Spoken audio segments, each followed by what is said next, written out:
सिद्धार्थनगर के डुमरियागंज में राप्ती आरती और गंगा दशहरा महोत्सव का आयोजन किया गया। गंगा दशहरा के अवसर पर आयोजित इस कार्यक्रम को डुमरियागंज के पूर्व विधायक हिंदू युवा वाहिनी के प्रदेश प्रभारी राघवेंद्र प्रताप सिंह ने आयोजित किया। कार्यक्रम में पूर्व मंत्री डॉक्टर सतीश द्विवेदी समेत भारी संख्या में श्रद्धालु शामिल रहे। इस अवसर पर गंगा आरती किया गया। आयोजक युवा के प्रदेश प्रभारी और पूर्व विधायक राघवेंद्र प्रताप सिंह ने कहा कि इस तरह का आयोजन 2012 से कर रहे हैं।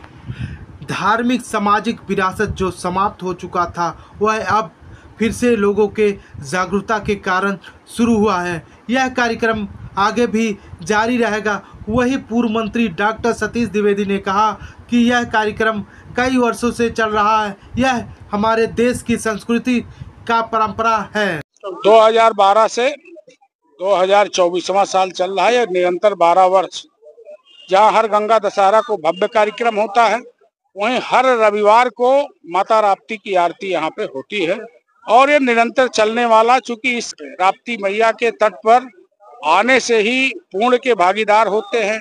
उनके से माना ही जाता है कि अगर पवित्र जल को छिड़क लिया जाए तो सारे पाप वैसे ही कट जाते हैं।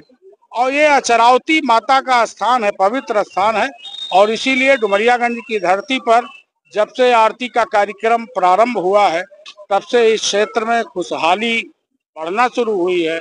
आतंकवादियों का, अपराधियों का हौसला पस्त हुआ है। इसीलिए आरती इस क्षेत्र के लिए और विशेष रूप से राप्ती नदी इटवा और डुमरियागंज दोनों के मध्य है। कोई भी शुभ अशुभ काम होता है, अगर इस राप्ती तट की आवश्यकता पड़ती है तो इटवा क्षेत्र के लोग भी इसी राप्ती नदी में ही आते हैं। तो ये और पूरा ये हमारा जिला सहित गोरखपुर तक ये राप्ती नदी का प्रवाह होता है, इसलिए पवित्र स्थल है। आज गंगा दशहरा के दिन आपके माध्यम से हम सबको बहुत बधाई, शुभकामनाएं। पिछले 12 वर्षों से इस कार्यक्रम में हम सब शामिल हो रहे हैं। डुमरियागंज के पूर्व विधायक माननीय धर्मेंद्र राघवेंद्र सिंह जी के नेतृत्व में यहाँ पर एक कार्यक्रम शुरू हुआ।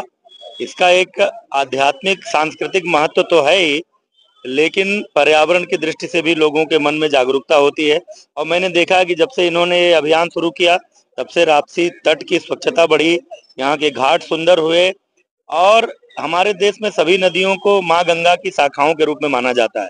इसी बहाने हम यहाँ पर आज माँ गंगा की जयंती मानी जाती है। आज के दिन को जो हमारी मोक्षदायिनी और अमृत वाहिनी माँ गंगा है, आज उनकी जयंती है। तो उस जयंती के अवसर पर माँ चिरावती, माँ राप्ती के तट पर आरती करके एक तरह से माँ गंगा की हम सभी आराधना करेंगे और जो हमारी भारत की आध्यात्मिक सांस्कृतिक परंपरा है माँ गंगा को लेकर, उसका एक बार हम सभी स्मरण करते हैं। और इसी बहाने जो पूरी भारतीय संस्कृति और परंपरा है वो उस अनवरत जारी रहे, उसका प्रयास जो आदरणीय राघवेंद्र जी करते हैं। हम सब लोग हमेशा, क्योंकि हमारे क्षेत्र के लोग भी बड़ी संख्या में यहाँ आते हैं, हमेशा हम सब लोग इसमें शामिल होते हैं, माँ गंगा की आराधना करते हैं। इस बार भी बहुत अच्छा ये इस कार्यक्रम का आयोजन हो, उसके लिए मैं आदरणीय राघवेंद्र जी को बहुत बहुत बधाई देता हूँ।